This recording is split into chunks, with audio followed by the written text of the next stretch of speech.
Olá, sejam bem-vindos, bem-vindas ao meu canal Expert DTM. Sou Lucas Carvalho, eu ensino dentistas a tratar DTM com segurança e o tema de hoje é o ponto mais complexo na odontologia, fechar um diagnóstico certeiro.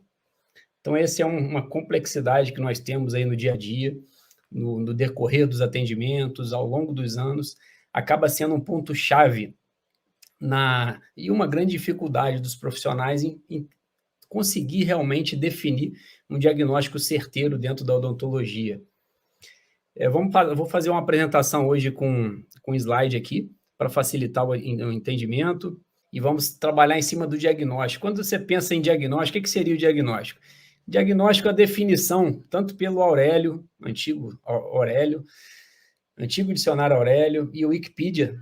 Você pesquisa lá, você vai ver a definição, que é um exame de uma doença ou de um quadro clínico para se chegar a uma conclusão. É também um nome dado à conclusão propriamente dita de uma doença. Então, é a investigação que o profissional faz a respeito de uma determinada doença para se chegar à conclusão de qual é essa doença, para aí sim definir a forma de tratar. E quando você pensa nessa tomada de decisão, você começa a pensar nesse diagnóstico em si, que seria o quê? Um processo de determinar e conhecer a natureza de uma doença pela observação de seus sinais e de seus sintomas. Então, o diagnóstico nada mais é do que a avaliação de um médico ou de um dentista de uma determinada doença, para você fazer toda a investigação, seja por avaliação clínica, seja por avaliação radiográfica, para aí sim você conseguir definir o tipo de problema que o paciente tem e você vai chegar realmente ao diagnóstico do problema desse paciente. Agora, para que você tem que ter um diagnóstico? Principalmente para você conseguir saber, dentro da sua tomada de decisão, quais os primeiros passos a se tomar para realmente conduzir o tratamento da melhor forma. Dentro da parte do diagnóstico, nós definimos em 3 pontos importantes. A anamnese, que é toda aquela avaliação do problema físico do paciente, do problema emocional do paciente, de toda a história pregressa familiar do paciente, se o paciente tem algum problema familiar que acompanha ele, ou se ele tem uma doença de base nesse paciente. E dentro dessa anamnese, a gente tem o que a gente chama de tomada de história do paciente, que você vai investigar a causa do problema. O que o paciente está te trazendo de problema, você vai começar a fazer a investigação. Depois da anamnese, você começa a fazer toda a avaliação clínica, o exame clínico do paciente, e sempre a dúvida de quais exames complementares pedir. Você pode iniciar um tratamento com base na avaliação clínica e na tomada de história do paciente, sem exame complementar para você conseguir diagnosticar. Em algumas situações, sim, em outras situações, não. Porém, os exames complementares, eles são importantes de você pedir a partir de um momento que ele tem o poder de mudar a sua decisão no seu diagnóstico. Então, o exame complementar, quando você pensa que ele pode mudar a sua decisão na tomada de decisão, para aí sim traçar uma meta terapêutica, ele acaba sendo extremamente importante. Então, quais são os exames pedir? Nós vamos ver mais à frente. E vamos pensar agora na parte de como diagnosticar. Quando o paciente chega para você pensando tanto na odontologia como um todo, não somente na DTM, mas na odontologia como um todo, além do exame clínico, da anamnese, de toda essa avaliação que você vai fazer palpação do paciente, você tem que ter algumas observações clínicas. O exame observacional, você precisa identificar se o paciente tem alguma alteração nos movimentos mandibulares. Então, nessa imagem do paciente com a boca ligeiramente aberta, você vai observar se o paciente tem algum desvio mandibular para a direita ou para a esquerda. Por exemplo, se o paciente tem um desvio para um dos lados, se ele desviou para o lado direito, provavelmente o problema está desse mesmo lado. Porque quando o paciente faz aquele movimento, a cabeça da mandíbula sai de dentro da fossa mandibular, esse lado que ela está saindo, ele está conseguindo fazer o movimento sem nenhuma limitação. O lado que não sai é o lado onde você tem a mandíbula desviada, ou seja, ela está desviada para esse lado de cá, o problema está exatamente nesse lado de cá. Porque desse lado a cabeça da mandíbula saiu da fossa mandibular e nesse lado ela fez somente um movimento de rotação e não fez a translação. Então, é importante você identificar durante os movimentos mandibulares. Pedir o paciente para abrir e fechar a boca 3 vezes, para ver se ele tem alguma limitação na abertura de boca. Se eu utilizo uma régua, pode ser uma régua dessa, para ver quantos milímetros de abertura o paciente tem.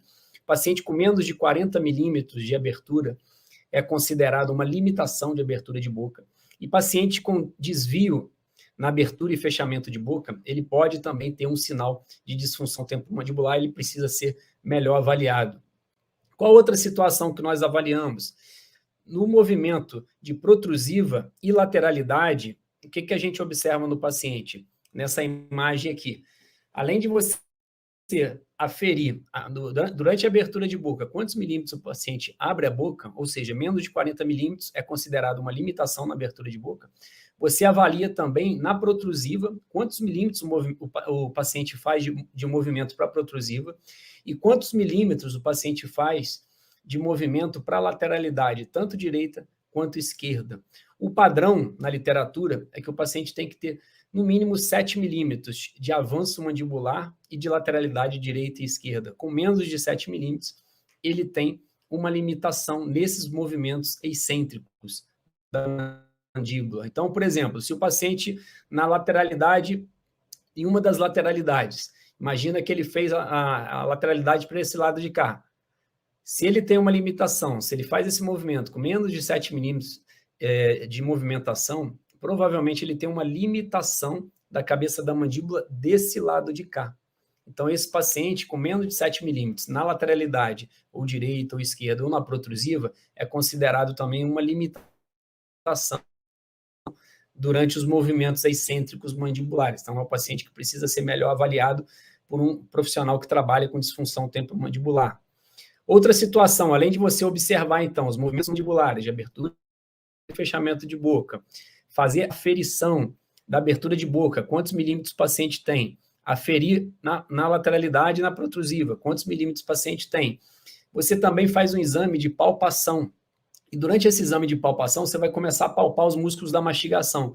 Então, nessa imagem aqui, você vê o músculo temporal, com uma imagem em vermelho, que é um músculo em forma de leque, e nesse músculo, essas estrelas, elas identificam cada ponto que você vai palpar no paciente. Então, o temporal anterior, você tem esses 3 primeiros pontos. O temporal médio, você tem esses outros 3 pontos. E o temporal posterior, esses outros 3 pontos também. Então, são 9 pontos de palpação, uma pressão de 5 segundos.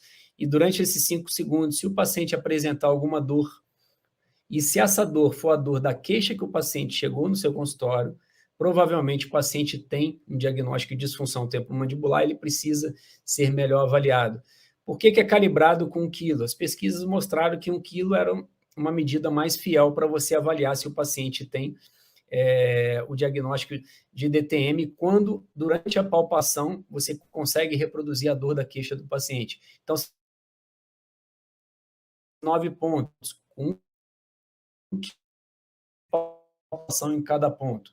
No masseter, mesma coisa, nas estrelinhas ali do masseter, a origem do masseter, que é a parte mais superior dele, você tem a parte média do masseter, que é o corpo do masseter, e você tem a parte inferior, essas 3 estrelinhas de baixo ali, mais próximo ao ângulo mandibular, e corpo de mandíbula.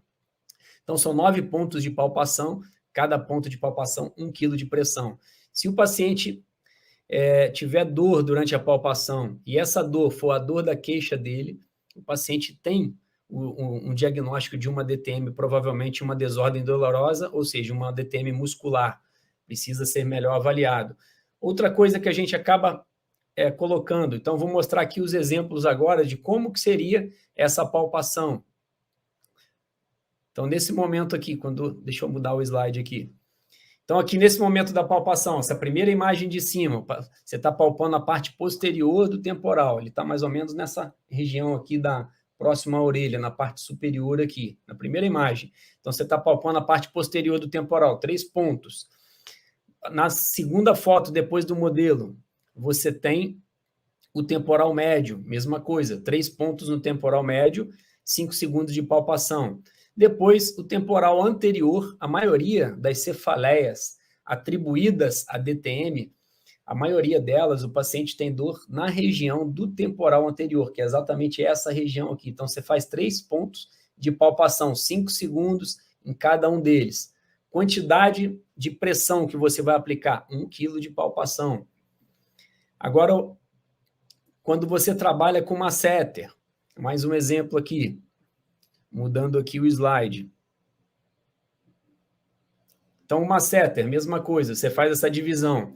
Masseter, parte superior dele, é a origem do masseter. Por que é a origem do masseter? Que é o ponto fixo do crânio. Por que a parte mais inferior é a inserção? Que é o ponto móvel, que é a mandíbula. Então, mesma coisa, 3 pontos masseter, 3 pontos no corpo dele e 3 pontos na inserção dele. Origem, corpo e inserção, que nada mais é do que a parte superior, do que a parte média e do que a parte inferior do masseter. Exatamente quando mostra a figura aqui, ó, a primeira figura, acima do modelo desenhado, ele está palpando a origem do masseter, na segunda imagem está palpando o corpo do masseter e na terceira imagem está palpando a inserção do masseter. Então, 3 pontos de palpação, 1 quilo de pressão em cada um deles. Depois disso, o que você vai avaliar? Você vai avaliar a articulação temporomandibular desse seu paciente. Como que você avalia a articulação temporomandibular desse seu paciente? Nessa primeira imagem superior, o que você está fazendo? Você está pedindo ao paciente para abrir levemente a boca, para você detectar onde está o polo lateral da cabeça da mandíbula, ou seja, do antigo côndilo. Por que é antigo côndilo? Porque a nomenclatura mais exata hoje, dentro da literatura científica, se chama cabeça da mandíbula e não côndilo. Então, você pede ao paciente para abrir e fechar a boca, em frente à região de tragos aqui, 10 milímetros à frente do tragos, você vai perceber que houve a movimentação da cabeça da mandíbula e você está sentindo o polo lateral. Então, você pede ao paciente para repousar novamente a mandíbula, deixar ela em repouso, os dentes levemente desencostados, e faz uma palpação de meio quilo, como nessa foto abaixo aqui. Então, nessa foto abaixo, o que está mostrando? Palpação no polo lateral, que é uma palpação de meio quilo. E a outra imagem, a outra superior ali, nessa outra superior, você pede ao paciente para abrir ligeiramente a boca e avançar a mandíbula. Quando ele abre a boca e avança a mandíbula, faz um movimento de protrusão, esse movimento, o que vai acontecer? A cabeça da mandíbula sai de dentro da fossa mandibular e nesse momento você consegue palpar ao redor do polo lateral. E ao redor do polo lateral, a palpação é uma palpação de 1 quilo. Então, no polo lateral, a palpação é de meio quilo. E ao redor do polo lateral, quando o paciente abriu ligeiramente a boca e avançou a mandíbula, fez a protrusão, você faz ao redor do polo lateral uma pressão de 1 quilo. Então, durante essa palpação da articulação temporomandibular, nessas duas situações clínicas, no polo lateral e ao redor dele, se o paciente, você consegue identificar uma dor nesse paciente no momento dessa palpação, e se essa dor for a dor da queixa do paciente, muito provavelmente o paciente tem uma DTM articular e, em alguns casos, ele pode ter também uma desordem dolorosa chamada artralgia, que é uma dor articular, e você consegue identificar isso durante essa palpação. Então, é uma outra avaliação que a gente acaba incluindo dentro da avaliação clínica para poder diagnosticar os problemas do paciente. O ideal seria o quê? O ideal seria você, em todos os pacientes, fazer uma avaliação clínica completa como essa. Não somente a parte dentária, a parte de linfonodos, a parte de músculo da mastigação, a parte de articulação temporomandibular. Aí sim, dessa forma, você consegue avaliar realmente o paciente por completo.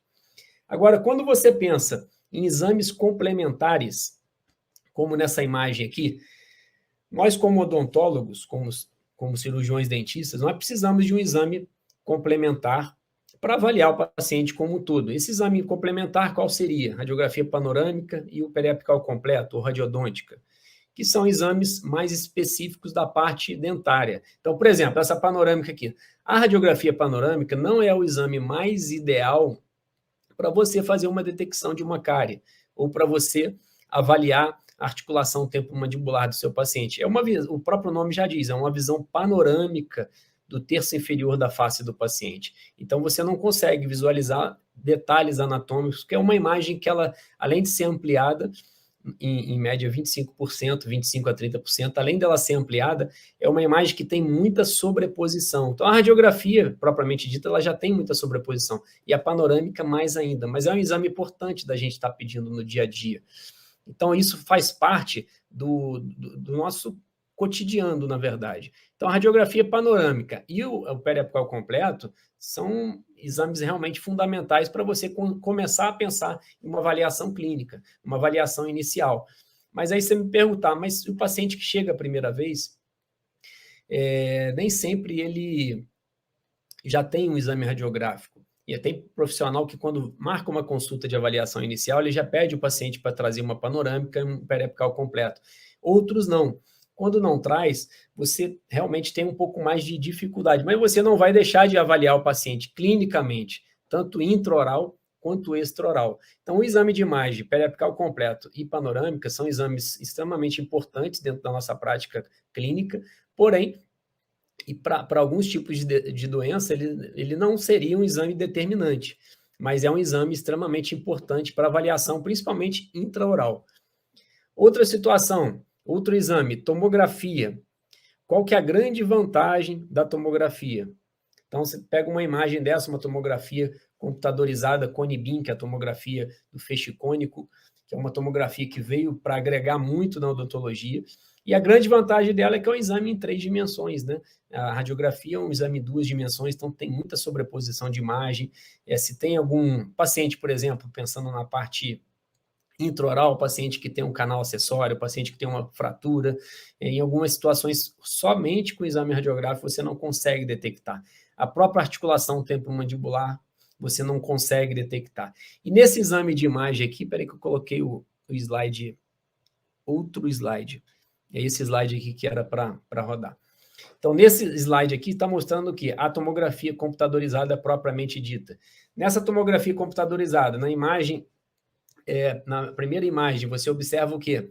A cabeça da mandíbula, ou seja, a articulação temporomandibular com a cabeça da mandíbula, com a fossa temporal, numa vista coronal. Imagina você olhando de frente para o paciente, você corta ele exatamente dessa forma. Então, nessa tomografia, você consegue avaliar o quê? Se o paciente tem algum processo de degeneração da cabeça da mandíbula ou da fossa mandibular. Nessas imagens, você consegue visualizar essa deterioração. O que seria isso? Você observa a cortical, ela perde a continuidade dela. Então, você tem uma perda de continuidade da cortical, você tem processo de erosão na cabeça da mandíbula, muito bem visualizado em uma tomografia computadorizada Cone-Beam. O outro exame aqui que tem 2 setas, quando você quer identificar um quarto canal em um molar, ou uma fratura, uma fissura, você consegue na tomografia computadorizada, pois é um exame em 3 dimensões e consegue detectar. Agora, a outra imagem, que foi a que eu passei anteriormente, que na verdade é uma imagem de ressonância magnética. Então, a imagem de ressonância magnética, para que ela é? Qual a diferença dela para a tomografia computadorizada e como ela complementa o nosso diagnóstico? Imagem de ressonância magnética, você vai conseguir avaliar tecido mole. Para você avaliar tecido mole, o que você vai avaliar ali? Vai avaliar músculos da mastigação, vai avaliar disco articular, vai avaliar mais o quê? Toda a parte ligamentar também. Se tem algum derramamento de líquido dentro da articulação, algum sangramento, alguma perfuração do disco articular. Tudo isso você consegue identificar numa imagem de ressonância magnética. Agora, pensando naquela avaliação clínica inicial que você fez, além da avaliação intraoral, fazendo a avaliação extraoral, e você suspeitou que o paciente pudesse ter um problema articular dentro da articulação temporomandibular, sempre tem que se pedir o exame a imagem de ressonância magnética? Não necessariamente. Você pede o exame a partir do momento que você tem a necessidade e que esse exame ele tem o poder realmente de mudar o seu diagnóstico, ou seja, mudar a sua tomada de decisão. Aí ele é importante. A gente observa o quê? Quando o problema é muito articular e não muscular, na maioria das vezes é importante você avaliar realmente a estrutura interna da articulação temporomandibular. Então, a imagem de ressonância magnética nessas situações vai agregar muito para você. E só um parênteses para facilitar, na imagem de ressonância magnética, o que normalmente, quais os cortes que normalmente são pedidos? O mais importante é o corte coronal, e o corte sagital. Então, o corte sagital, dessa forma, e o corte coronal é como se você estivesse vendo o paciente fatiado de frente. Então, são os dois cortes mais importantes. E o paciente, tanto em boca aberta quanto em boca fechada, para você observar durante a função mandibular o posicionamento do disco articular. E na tomografia, você pode fazer a tomada do paciente com a boca em repouso somente. Você não precisa fazer com o paciente com a boca aberta e boca fechada. Por quê? Porque você quer ver estrutura óssea em uma tomografia. Então, na tomografia, você só quer ver estrutura óssea. Então, estrutura óssea, você não precisa fazer com que o paciente faça os movimentos mandibulares. Ele pode estar estático, parado, e com a boca levemente, os dentes levemente desencostados, não em máxima intercuspidação, para facilitar a visualização de uma possível aí, degeneração na cabeça da mandíbula. Então, esses dois exames, quando que nós pedimos esses dois exames? Quando eles têm o poder realmente de mudar o seu diagnóstico. Aí eles são interessantes. Então, quando você suspeita de um desarranjo interno, do disco articular, principalmente, a ressonância magnética ela vai ser de grande valia.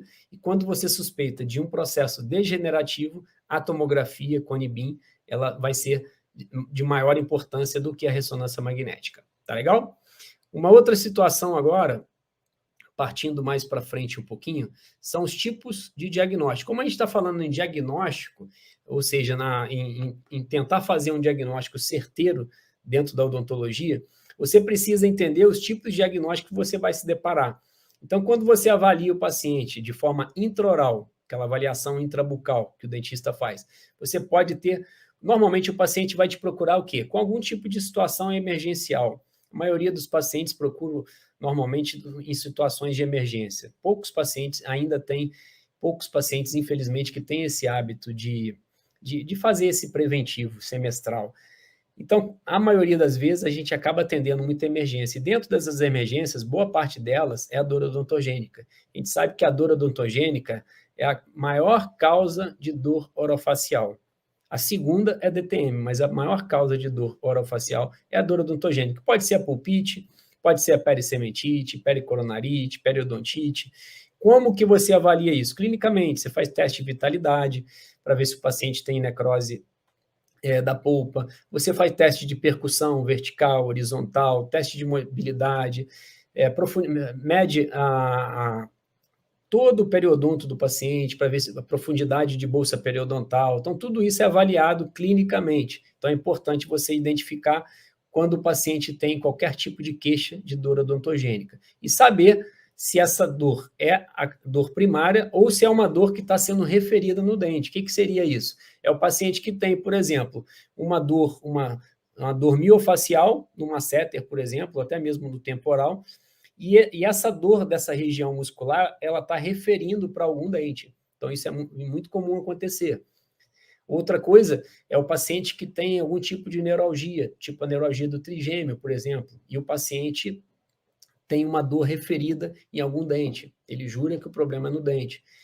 E o paciente que tem, quando ele tem DTM, qual o outro, pensando em tipos de diagnóstico, além da dor odontogênica, você tem esses vários tipos de dor odontogênica, você pode ter a disfunção temporomandibular, que ela pode ser articular, pode ser muscular, e você vai avaliando por meio de toda aquela palpação, aquela avaliação clínica que eu passei anteriormente, no início da aula.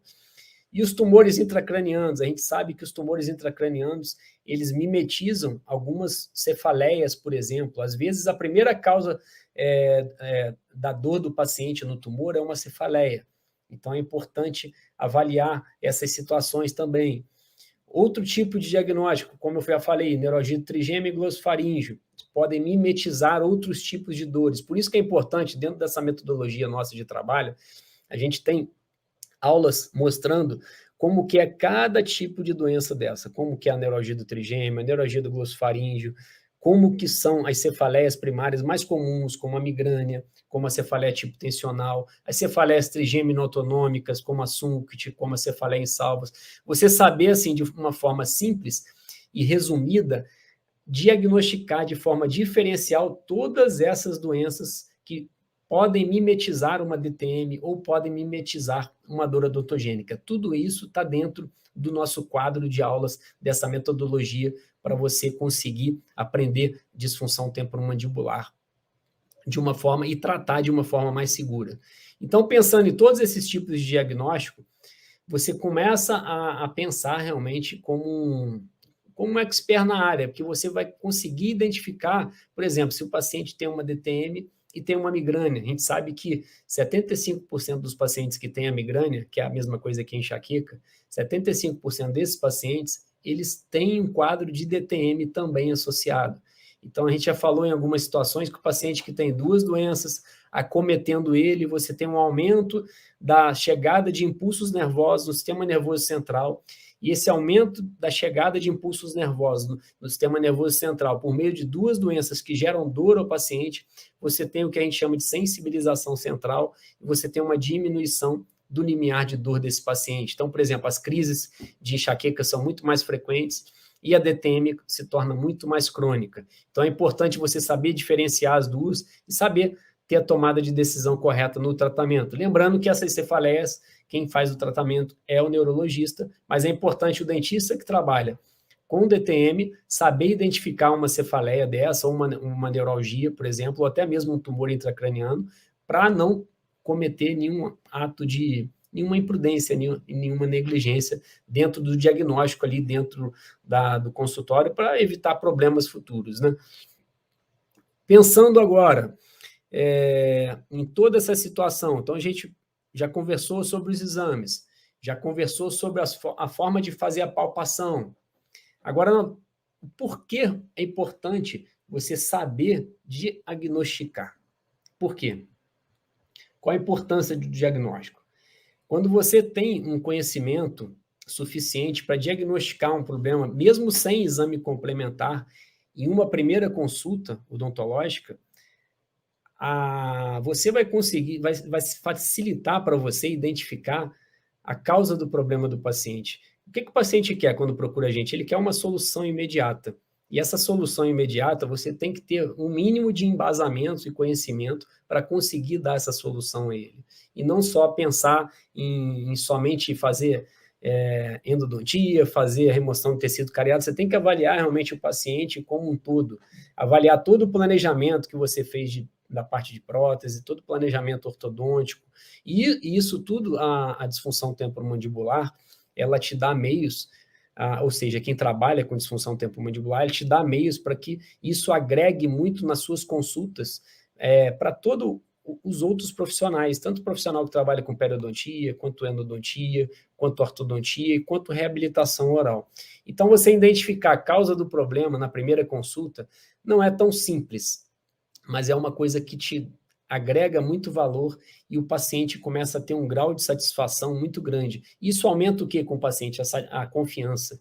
Então, essa confiança a gente acaba adquirindo no primeiro contato com o paciente. E nesse primeiro contato com o paciente, esse diagnóstico certeiro, ele, em boa parte dos casos, ele não é tão simples, porque o paciente, na maioria das vezes, ele não chega com aquele problema muito localizado. A maioria das vezes, o paciente chega com a dor ou com som articular e é uma coisa assim muito difusa. E, em alguns casos, você precisa realmente de exames complementares, outros você consegue identificar realmente naquela primeira avaliação inicial, sem mesmo nenhum tipo de exame complementar. Então, essa é a importância desse conhecimento mesmo dentro da especialidade. Deixa eu mudar aqui o... Então, pessoal, pensando nisso, aonde a gente mais erra acaba sendo na avaliação clínica inicial. Por quê? Nessa avaliação clínica inicial, a gente, na maioria das vezes, ou você está com horário um pouco corrido, ou às vezes um paciente atrasou, e aquela avaliação que poderia ser muito mais completa e muito mais embasada, ela se torna uma consulta muito rápida. E às vezes, alguns pequenos problemas passam desapercebidos. Então, essa avaliação clínica inicial, é importante a gente dar realmente um crédito muito grande a ela e demandar realmente um tempo maior, que é onde você conquista o paciente, é onde que você vê o que está causando todo o problema que ele tem, seja de dor, seja de fraturas recorrentes, seja de som articular, para aí sim você traçar um planejamento de tratamento e dentro desse planejamento de tratamento você saber a tomada de decisão mais correta para aquela situação clínica. Então isso é o que vai nos tornar profissionais diferenciados no mercado. E quando você começa a pensar dessa forma, você começa a visualizar que a disfunção temporomandibular, você pensando nela como um todo, ela te dá o que eu acho assim muito bacana, que ela para quem trabalha só com DTM, você tem um conhecimento assim maneiríssimo de todas as outras especialidades, de oclusão, de dor, de som articular, você consegue resolver todos esses tipos de problema do paciente e ao mesmo tempo ela consegue te auxiliar. Para quem trabalha, por exemplo, com ortodontia e trabalha com disfunção temporomandibular, a tua forma de pensar, ela muda muito quando você tem esse conhecimento da DTM e adapta ele dentro da ortodontia. Da mesma forma, quando você tem esse conhecimento e é implantodontista ou é um reabilitador mesmo, um protesista que trabalha com reabilitação extensa, e se depara com algumas situações de fraturas recorrentes, de som articular após instalação de trabalhos extensos, de dor mesmo após instalação de trabalhos extensos, de implantes dentários, e você começa a observar que a disfunção temporomandibular ela está agregando tanto para quem trabalha só com ela e também para quem trabalha em outras especialidades. Para o endodontista, por exemplo, para quem trabalha com endodontia, trabalha o tempo todo com dor.